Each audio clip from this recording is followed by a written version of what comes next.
Pagi anak-anak. Pagi, Pak. Ini sudah masuk ke kelas semua belum? Amin. Loh, Ayu kok masih makan? Enggak, Pak. Telan dulu. Baik, sebelum memulai pembelajaran kita berdoa dulu. Untuk ketua kelas bisa dibimbing untuk berdoa bersama. Ayo ketua kelas. Doa dimulai. Doa selesai. Amin. Amin. Oke, pertama Bapak absen dulu kalau gitu ya. Ya, Pak. Saya Jati, Hadir. Isna, Hadir. Naindri, Hadir. Rizky Amalia, Hadir. Bagas, Hadir. Sinta, Hadir. Anggun. Hadir. Ini yang belum hadir berarti Sabrina sama Miftahul ya? Nadia. Oh, sama Alia, berarti 3 ya yang belum Ya. hadir. Ya, Itu udah ada izinnya semua? ada Pak. Ada. Kenapa itu mereka Di belum? luar negeri Pak. Loh, 3-3-nya? Umroh. Enggak dong. Oh, umroh. Ya, umroh. Haji. Semoga kita semua bisa menyusul ya. Amin. Oh, sama pokoknya ke Mekah, Pak.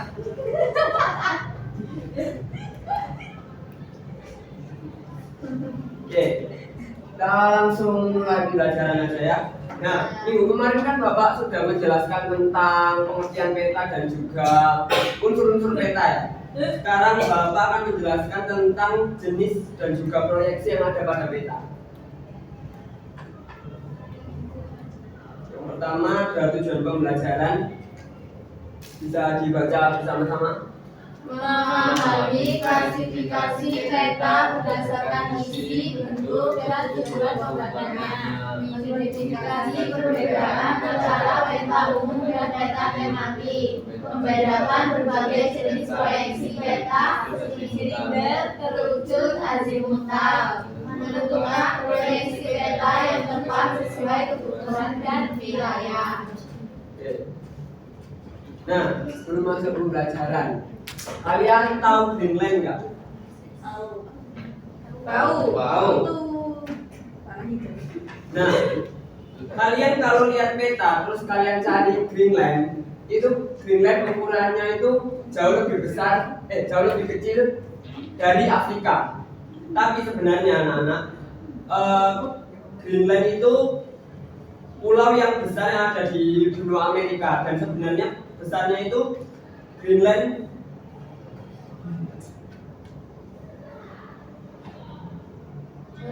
Oh, maaf, Bapak salah menjelaskan ya. Kalau di peta itu Greenland kelihatannya nggak beda jauh sama benua Afrika. Tapi kenyataannya lebih kecil. Ada yang tahu ukuran Greenland berapa? 30 juta kilometer persegi. Kok tahu Isna? Ya kan AI. Oh, Oh, nggak salah tapi kurang benar. Yang 30 juta kilometer itu 2,1.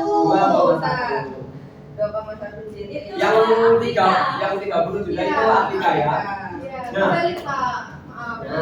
Nah, kenapa kok bisa kalau di peta itu ukurannya jadi berbeda? Ada yang tahu? Ada yang punya gambaran mungkin sebelum kita masuk materi? Saya mungkin apa ya? Mungkin karena petanya dibuat orang yang salah mengukur. Salah ukur, bisa jadi yang lain. Saya mungkin karena posisinya di kutub utara jadi kelihatan lebih besar. Ada yang lain? Saya Pak, kalau saya itu baru tahu kalau Greenland itu ternyata lebih kecil dari Afrika. Saya kira itu Greenland lebih besar. Oh, berarti ada yang belum tahu juga ya? Nah, tadi Isna jawab kan kalau mungkin karena posisinya yang di kutub utara. Nah, itu salah satu hal yang akan kita bahas pada hari ini, dan itu juga petunjuk apa yang akan kita bahas.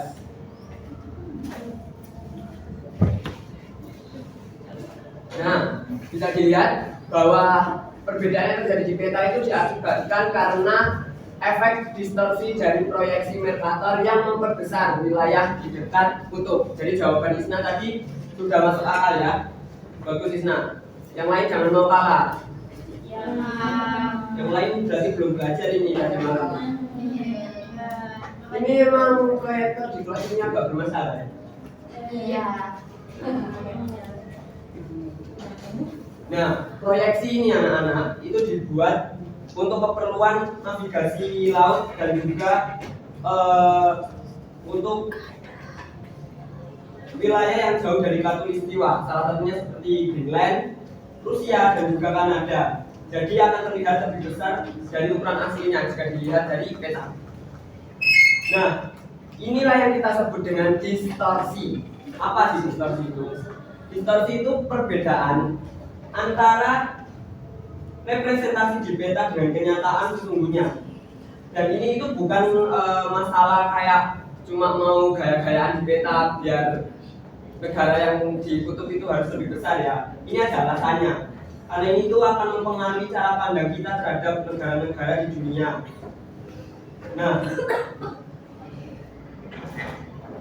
ini juga salah satu alasan penting pemilihan proyeksi peta yang akan kita bahas lebih lanjut. Oke, next. Oke, kita masuk di jenis peta. Yang pertama ada peta berdasarkan isinya. Bisa dilihat di bawah ada dua jenis peta, peta apa dan peta apa? Peta umum, peta tematik. Betul. Peta umum ini anak-anak itu ibaratnya itu ensiklopedia visual untuk kita. Nah, dia itu menampilkan banyak informasi sekaligus. Namun informasi yang ditampilkan di peta umum ini karena tidak khusus atau tidak tidak mengkaji satu tema, jadi informasinya tidak terlalu spesifik, tapi dia memiliki lebih dari satu informasi. Nah, kalau yang peta tematik ini berbeda dengan yang peta umum, dia ini memiliki tema khusus. Contohnya itu curah hujan, kepadatan penduduk, dan juga geologi. Jadi kalau kalian butuh data-data khusus cuma untuk misal kalian mau cari curah hujan di daerah rumah kalian atau kepadatan penduduk, itu lebih baik menggunakan peta tematik ya. Karena kalau kalian menggunakan peta umum, informasinya terbatas.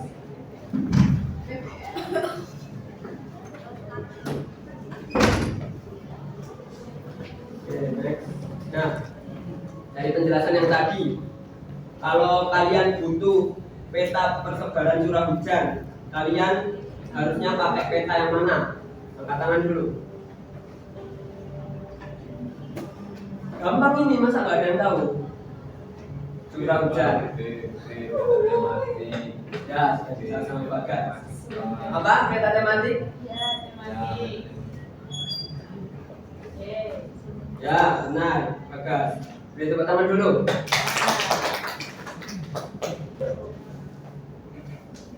Sekarang untuk yang berikutnya yaitu peta berdasarkan bentuknya. Ini ada 4 ya.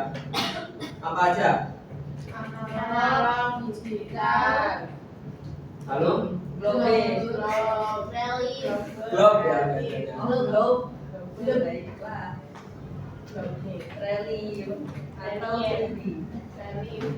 Nah, Cara buat peta 3D itu gimana Pak? nah nanti Bapak jelaskan ya. Oke. Untuk yang pertama yaitu peta analog. Seperti yang bisa dilihat, peta cetak tradisional seperti atlas sekolah. Jadi peta-peta yang kalian lihat, siapa yang punya atlas di rumah? Nah, peta yang ada di buku-buku itu kita sebutnya peta analog, peta yang paling sering kita lihat ya. Lalu untuk yang digital, peta elektronik seperti Google Maps. Kalian pasti udah nggak asing kan kalau pakai Google Maps. Nah, kalau peta digital ini yang paling interaktif karena bisa di zoom in dan juga zoom out, betul? tapi bikin nyasar. Loh, sudah lihat peta masih nyasar berarti kalian. Nama Pak itu Pak. Biasanya kan nyapa yang itu, Iya. yang agak-agak, nggak bisa Oh. jalan. Nah, tapi kalau peta digital ini juga masih memiliki kekurangan ya, yaitu tentu saja perlu perangkat elektronik. Dan kalian kalau pakai Google Maps kan nggak bisa offline ya, harus pakai internet. Butuh dan seringkali, nah kayak tadi mungkin nyasar itu mungkin salah satu faktornya koneksi internetnya terganggu. Kalian kalau cari rute, kalau koneksi internetnya terganggu, rutenya biasanya berubah kan, terus kalian malah nyasar. Kalau pakai peta offline Pak. Loh, gak apa-apa kalau kamu pakai peta offline, tapi kan kalau kamu pakai Google Maps kan kamu bisa tahu rutenya kan. Biasanya kan ada arahannya, mau disuruh belok ke kiri, belok ke kanan, belok ke jurang, enggak dong. Berarti kalau Oh, dia mau bawa yang peta. Loh, nggak apa-apa Bagas. Berarti kemampuan membaca peta Bagas sudah sangat baik. Dia nggak perlu rute yang ada di Google Maps. Kayak baca rambut ya. Iya. Matanya jangan lupa ditutup saja. Kayak gitu Pak. Berikutnya globe. Ada yang pernah lihat globe atau punya globe di rumah? Tentang Jadi sekolah. punya. Ada Jadi di punya. Bapak saya punya. Oh, bapak kamu suka keliling dunia atau gimana dari kok? Bapaknya dulu juga. Ya, Iya, bapak ini itu Pak bapaknya.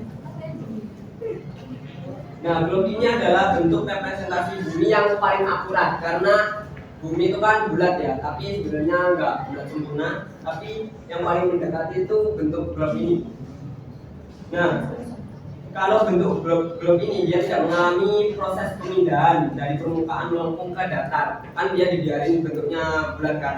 Jadi dia nggak pakai proses apa tadi yang di awal Bapak jelaskan?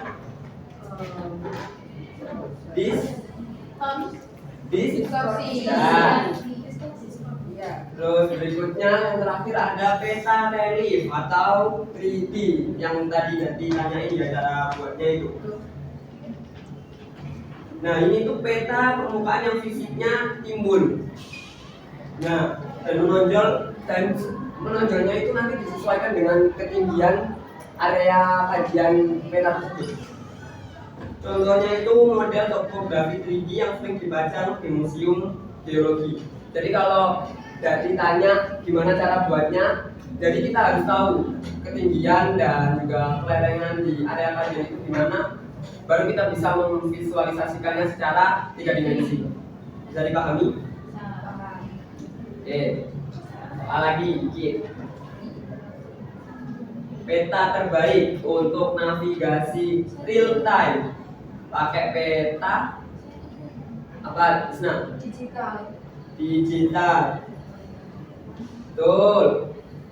Yeay. Ya rebutan anak itu kan. Nah, karena dari tempat pilihan itu hanya peta digital ya yang memenuhi syarat untuk navigasi real time yang seperti Bapak jelaskan, kalian kan pasti sudah sering lah pakai Gmaps. Kalau di Gmaps kalau kalian mau tahu navigasi real time itu biasanya kalian pencet fitur apa? Kalau kalian mau ke satu tujuan nggak tahu arahnya, direction. Kalau bahasa Indonesia biasanya yang di bawah, yang di pojok. Rute. Oh iya rute. Berikutnya ada peta berdasarkan tujuan. Ini juga ini juga ada 4 ya, apa aja? Navigasi, kadaster, administrasi, tata ruang. Yang pertama ada peta navigasi. Seperti contohnya Google Maps tadi ya, untuk membantu kalian menentukan arah dan rute perjalanan.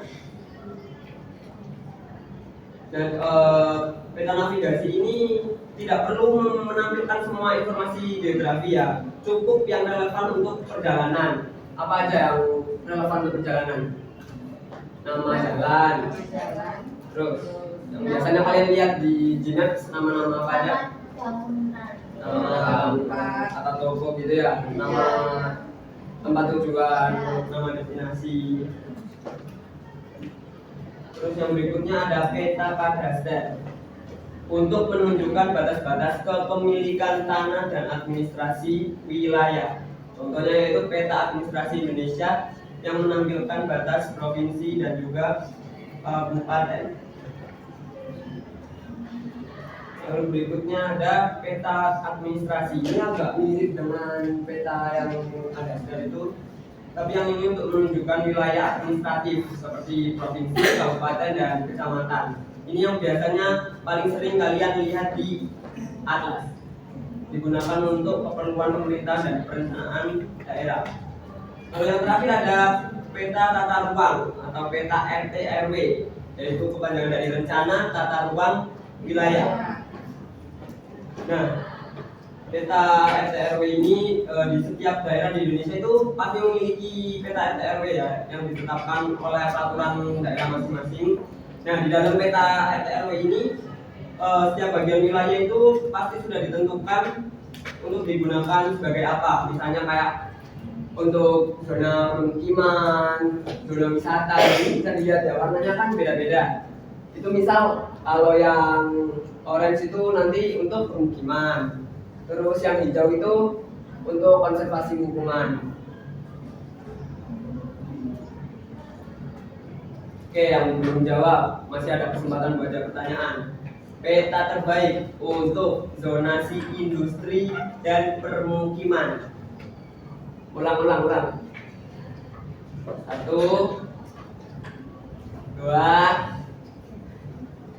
belum. 2,5. Coba seperempat. Ayo dah. 3. Anggun. Yang C. C. Ruang. Yakin? Ya, Pak. Ya, betul. Tangan. Enggak ada lagi dah, Pak. Bentar, masih ada. Tenang, masih ada. Nah, tadi kan udah jenis-jenis peta ya. Sekarang kita akan masuk ke bab proyeksi peta. Nah, apa sih proyeksi peta itu? Proyeksi peta adalah metode sistematis untuk memindahkan permukaan bumi yang melengkung ke bidang datar, yaitu peta.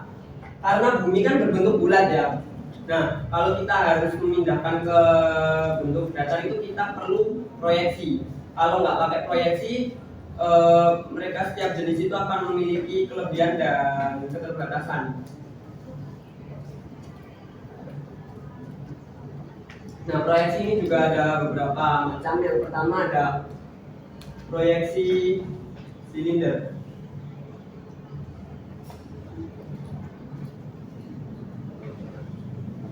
Bentar ya Bapak, jawab chat dulu. Ya. Dari istri. Enggak, Bapak belum menikah.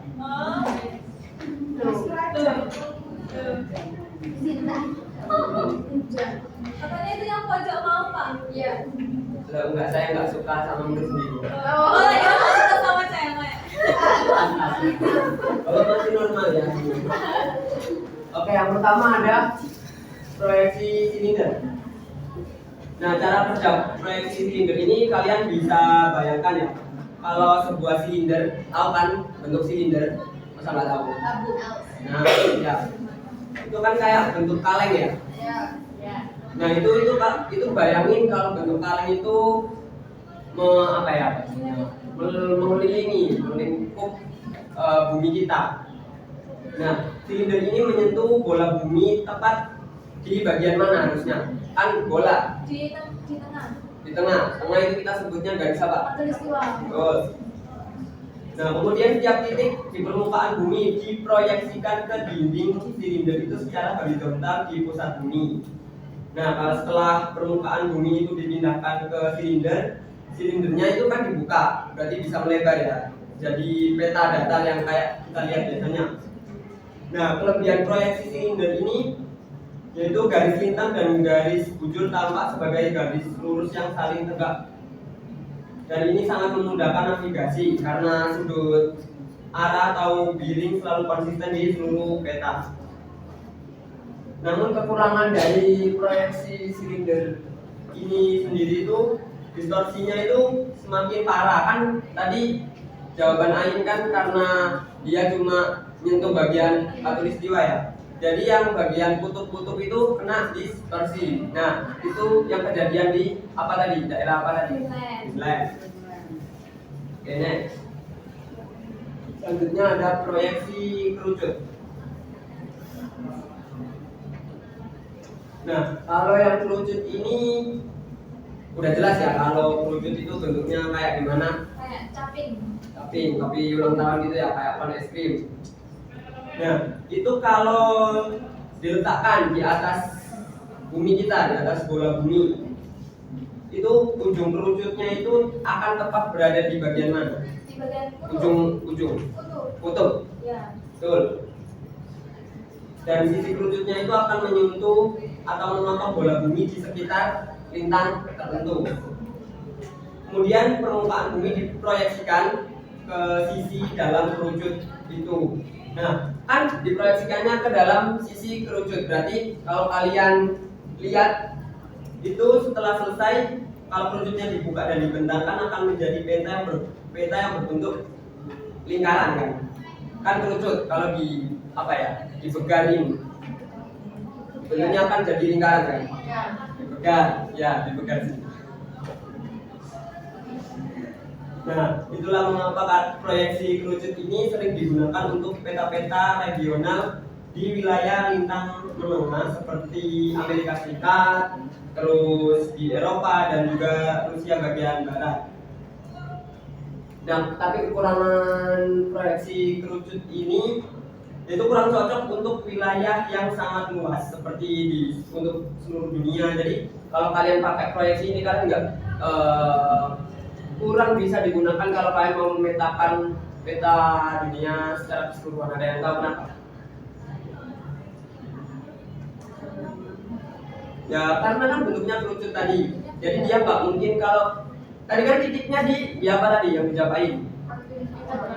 Titik kerucutnya di kutub. Jadi dia nggak mungkin bisa menutupi semua bagian bumi.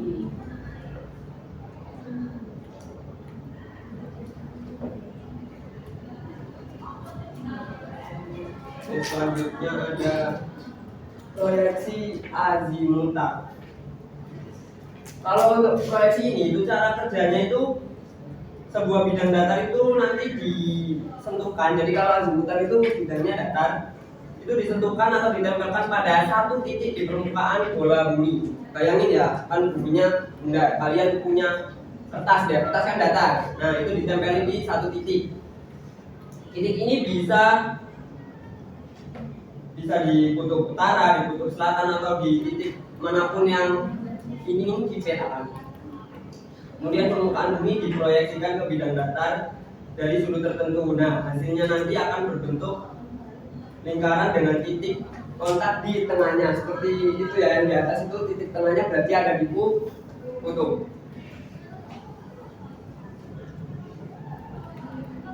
Nah, kalau proyeksi azimutal ini cocok digunakan untuk memetakan wilayah yang paling cocok itu di area kutub ya. Karena proyeksi silinder dan kerucut itu tidak bisa menggambarkan kutub dengan baik justru. Tapi kalau proyeksi azimutal ini bisa berpusat di kutub dan juga bisa menggambarkan seluruh area sekitar kutub dengan akurasi yang sangat baik. Nah, jadi ini ada perbandingan secara singkat. Kalau proyeksi silinder itu fungsinya untuk navigasi terutama di laut. Wilayahnya itu paling bagus untuk khatulistiwa. Kelebihannya arahnya lebih akurat. Kelemahannya distorsi di bagian area kutub. Lalu kalau proyeksi kerucut fungsinya untuk peta regional. Wilayahnya di lintang yang menengah. Kelebihannya bentuknya bisa akurat, namun areanya terbatas. Kalau proyeksi azimutal, fungsi yang sering dipakai itu untuk penerbangan. Wilayahnya di daerah kutub. Kelebihannya arah yang tepat terutama di area kutub ya. Namun kelemahannya itu memiliki distorsi di bagian tepi.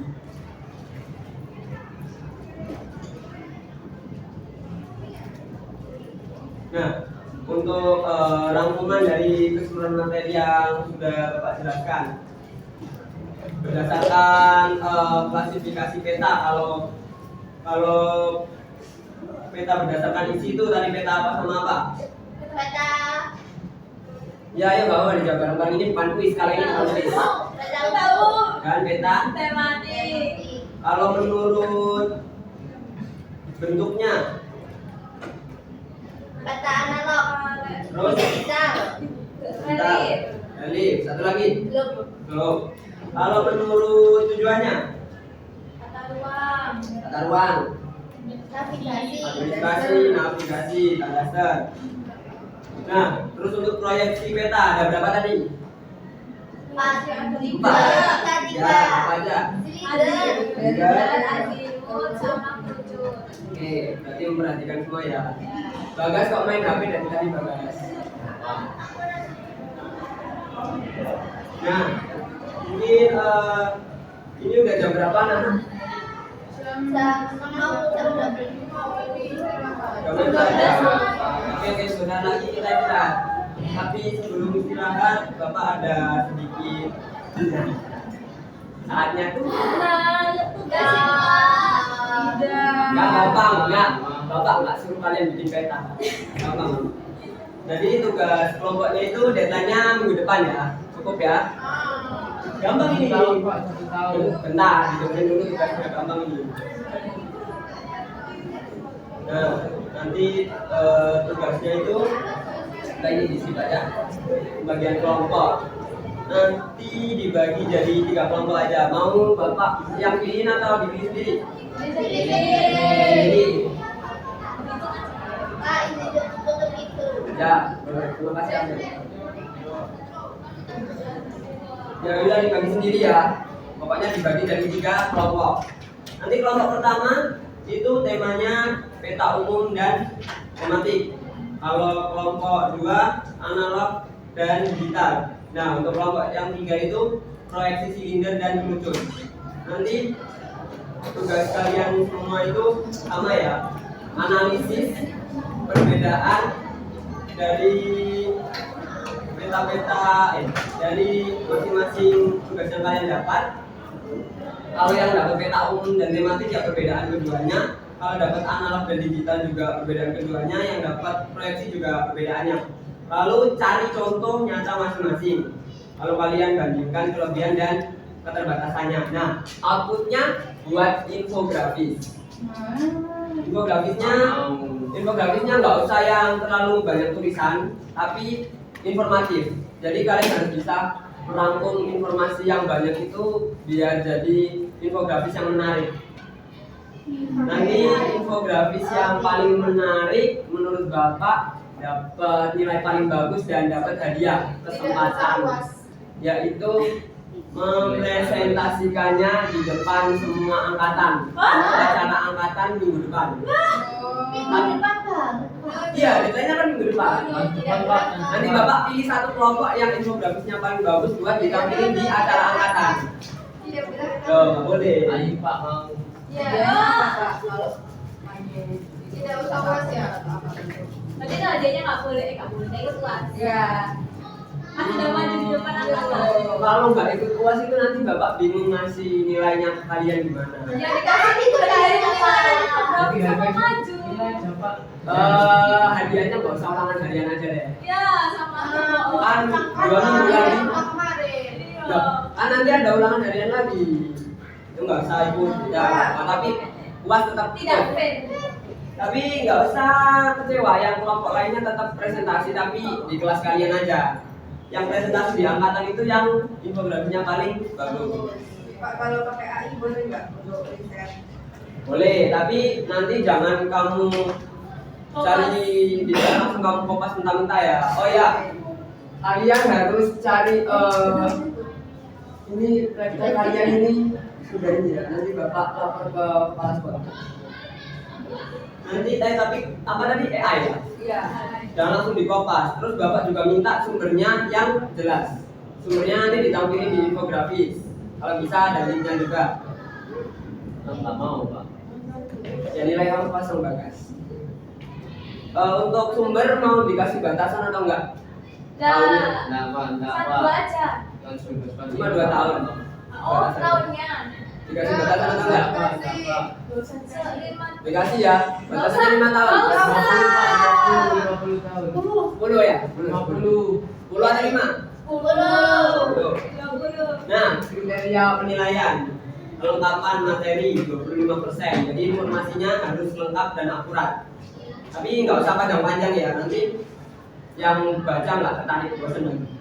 Terus untuk analisis dan pemahaman itu 30%. Nah ini kalian nggak asal nempel pengertian, asal nempel itu, tapi kalian juga harus pintar-pintar analisis apa isi dari infografi kalian. Lalu kreativitas ini 20%. Jadi jangan cuma fokus di materinya, visualnya juga yang menarik. Kalian kan Gen-Z pasti udah hafal lah sama Canva. Canva kalian pasti pro semua kan? Enggak apa. Siapa yang nggak pro? Saya apa? Kalau Bapak nanti yang nggak pro, tidak punya yang nggak pro bisa menghubungi Bapak untuk minta akun Bapak ya. Ya, Pak. Lalu berikutnya kerjasama tim harus merata ya. Ini nanti Bapak bakal kasih kayak penilaian, nanti kalian isi harus jujur ya kontribusi kalian apa. Lalu kalau kalian merasa ada anggota kelompok kalian yang kurang berkontribusi, nggak apa-apa, bilang ke Bapak, ke ruang guru atau menghubungi Bapak via WA. Lalu untuk ketepatan waktu 10%, pengumpulan harus sesuai deadline minggu depan. Ini hari apa? Biasa, Pak. Pengumpulannya minggu depan hari Rabu ya? Kamis. Loh, Kamis kan kalian acara angkatan. Tidak pernah. Ya Rabu jam berarti baru pas. Enggak, Pak. Rabu pas jam mata pelajaran. Loh, kalau kalian ngumpulinnya Kamis, Bapak kan nggak punya waktu buat milih siapa yang bakal tampil dong waktu hari Kamis. Ya udah hari Rabu pas. Nggak harus di jam mata pelajaran geografi. Boleh sore hari. Asal kalau misal Bapak besok udah pulang, ditumpuk di meja Bapak aja. Oke, Pak. Udah tahu kan meja Bapak?